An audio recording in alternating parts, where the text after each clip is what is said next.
alaikum rahmatullahi wa barakatuhu.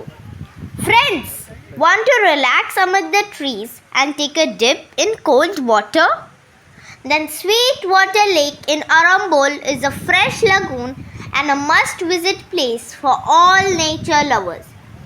It is a freshwater paradise that originates in natural hot spring within the jungle, and it's surrounded by hills of greenery.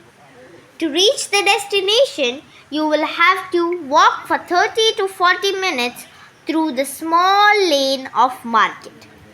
There are many shops for buying clothes, bracelets, etc. etc.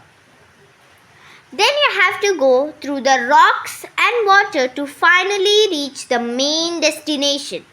A bit more ahead, you will also find a mud bath and other activities. It is peaceful, clean, and not that crowded. I would like to suggest you to go during summer season. A visit to Sweetwater Lake will give you a memorable experience. So, my dear friends, don't forget to like, share, and subscribe.